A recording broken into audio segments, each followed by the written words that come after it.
Oke, selamat datang di series berikutnya, yaitu tentang cara upload project Laravel kita, ataupun project Laravel teman-teman, baik itu Laravel 8 ataupun Laravel versi sebelumnya itu di self hosting ataupun di hosting penyedia layanan hosting. Dan sini saya udah menyiapkan hosting untuk kita uji coba untuk upload project Laravel 8 kita. Mari teman-teman silakan teman-teman bisa buka file manager teman-teman. Oh ya, sebelum itu teman-teman siapkan terlebih dahulu domain ataupun domain yang bisa ditempatkan. Ini contoh saya buat di subdomain aja. Subdomainnya di HMIF Pemirai TTP. Nah, setelah itu teman-teman buka file manager tadi, lalu buka folder HMIF. Lalu teman-teman bisa klik upload dan buka file teman-teman, file explore atau file manager teman-teman. Dan di sini saya tadinya media projectnya. Itu teman-teman bisa jadikan zip terlebih dahulu semua filenya. Jika sudah, maka ini file yang akan sudah saya jadikan zip. Kalau misalnya kita buka itu ada full semuanya, dari vendor sampai environment-nya itu. Lalu kita tarik saja untuk kita upload dan kita tunggu prosesnya hingga selesai upload. Nah, jika sudah selesai upload, teman-teman bisa take. Nah, di sini ada folder ataupun file teman-teman yang tadi zip itu. Teman-teman bisa klik, lalu klik kanan dan ekstrak. Lalu ekstrak file ini fungsinya itu buat mau folder mana yang akan ditaruh file tersebut. Karena di sini saya folder HMIF. Berarti di sini karena ini subdomainnya kita ekstrak. Dan jika sudah, maka akan tampil seperti ini. Lalu teman-teman jangan lupa hapus si zipnya tadi. Delete dan centang biar permanen di delete, nggak masuk ke tong sampah ataupun recycle. Confirm. Lalu jika sudah diekstrak, teman-teman perlu menyiapkan namanya database. Silakan teman-teman cari yang namanya database. Nah, ini dia. Teman-teman bisa klik MySQL database. Open new tab dan kita buat database yang baru namanya AMF Script database. Lalu kita pack dan kita buat lagi user database ini, karena kalau ini kita baru buat tabel aja ataupun database-nya aja. Kita buat di sini si user buat database-nya itu.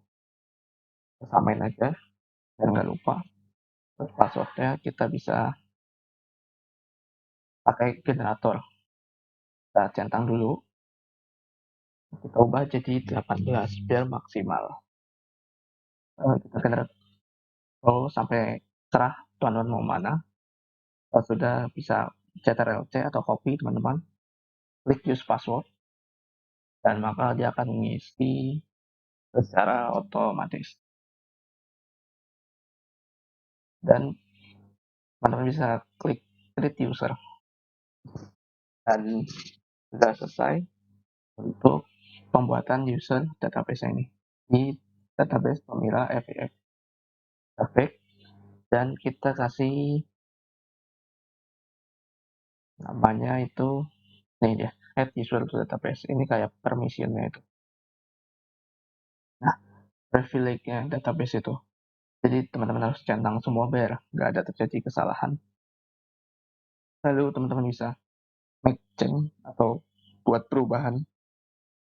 Jika sudah, maka akan tulisan atau peringatan sukses ini. Artinya privilege pada database pembinaan itu sudah berhasil diubah. Teman-teman bisa back dan baik lagi ke file manager ya. Lalu kita cari CENV ini. Ini karena nggak ada, mungkin ke hide caranya biar kita muncul semua.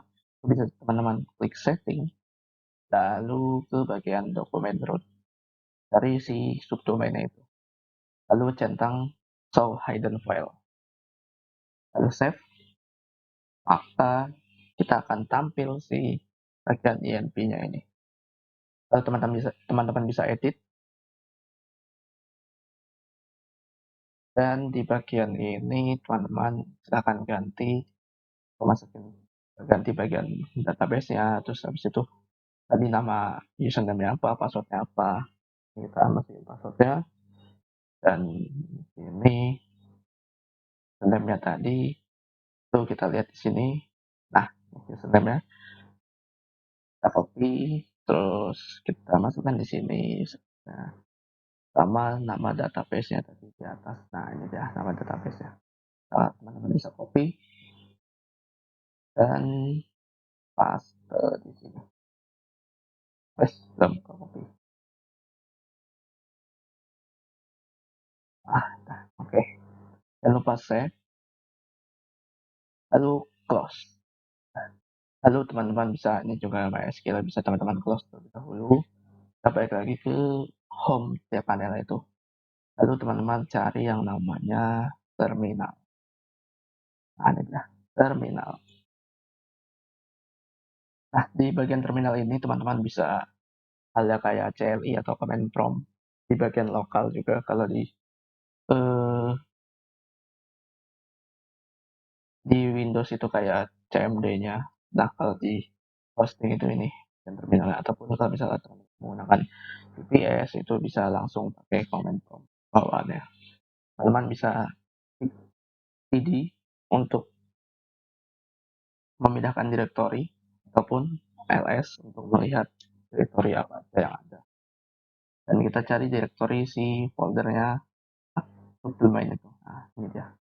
Teman bisa copy, lalu kita pindahkan di folder ini biar nggak tadi di awal dengan cara cd terus masukkan nama folder tersebut dan enter.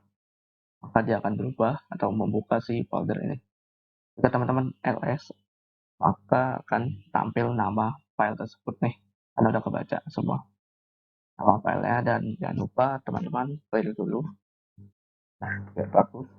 Lalu teman-teman bisa PHP artisan, jadi layaknya di eh, command prompt Windows ataupun Linux ataupun Mac, bisa teman-teman coba juga menggunakan PHP artisan. Kita bikin key generate atau generate key baru. Nah, aplikasi key set successfully. Lalu ya sudah, teman-teman bisa PHP artisan lagi dan change clear. Kita hapus change-nya dulu. Lalu kita hapus text-nya raw juga, dan bagian view-nya juga. View. Nah, lalu bagian config. Jika sudah, teman-teman bisa clear. Dan kalau teman-teman punya dummy database ataupun database yang ingin dimigrate, itu caranya sama. Teman-teman bisa PHP artisan migrate untuk migrate atau tabel-tabel yang sudah dibuat tanpa harus kita menggunakan import database secara otomatis. Dan jika teman-teman sudah punya seeder ya, itu teman-teman bisa pakai gunakan seeder. Enter. Oke, di sini ada yang error. Kita coba cek dulu. Nah, kalau teman-teman ketemu masalah seperti ini, itu teman-teman bisa cek terlebih dahulu bagian di apps file app service provider ini, ada di bagian teman-teman baru buka, itu ada di bagian apps, terus provider, dan teman-teman bisa buka atau edit dan tambahkan di bagian function port ini. Ini fungsinya buat default string panjangnya string ini itu sampai 100. Kalau di sini itu pas tulong max k. Nah, ini kita bikin sampai versi panjangnya. Save dan kita coba migrate lagi. PHP Artisan press migrate.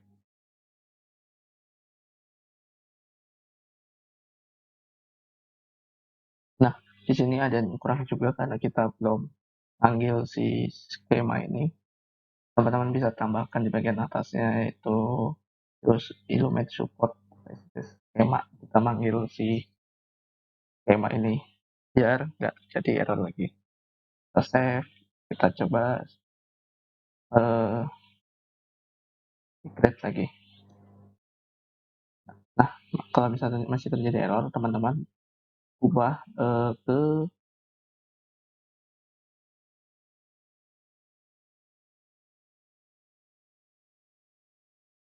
125.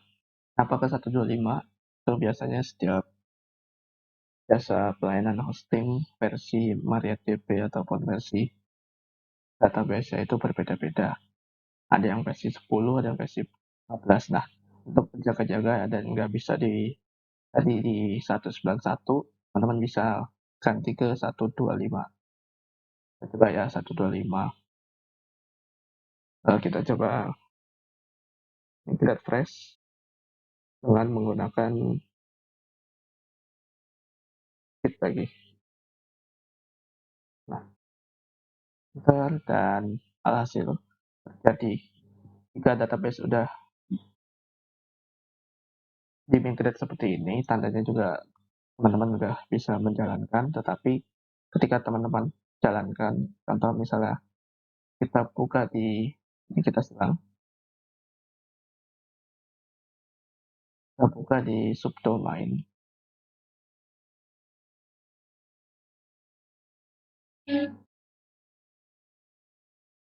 Teman-teman bisa cek di link ini, link subdomainnya, coba cek. Nah, dia bakal nampil kayak gini. Karena kita belum setting ke halaman publik. Bisa diakses di halaman publik, dia bakal bisa kayak gini. Pada caranya kita ngilangin si link publik ini. Caranya kita silang dulu dan kita ubah dokumen rootnya. Kita tambahkan slash folder public tersebut. Dan kita cek. Oke. Kita tunggu lagi. Teman-teman bisa ke domain. Dan di bagian domain kita nyalakan fitur HTTPS-nya. Nah, ini dia. Jika sudah, dia bakal force HTTPS redirect itu enable. Jadi ketika mengklik di link ini, kita akan mendapatkan sertifikat si SSL ini. Dan Tara sudah berhasil menghilangkan bagian DNV-nya atau bagian publiknya ini. Apakah cara ini aman? Dan alhamdulillah aman sampai saat ini. Ketika saya upload project di hosting dan tidak terjadi apa-apa. Apakah bisa di DNV kita ketik, apakah akan terdownload dan tidak terjadi apa-apa karena kita langsung mengarahkan ke dalam publik tersebut. Ini berlaku ke di dalam hosting. Lalu di bagian VPS gimana? Tunggu video di series berikutnya. Terima kasih telah menonton dan sampai jumpa di series berikutnya.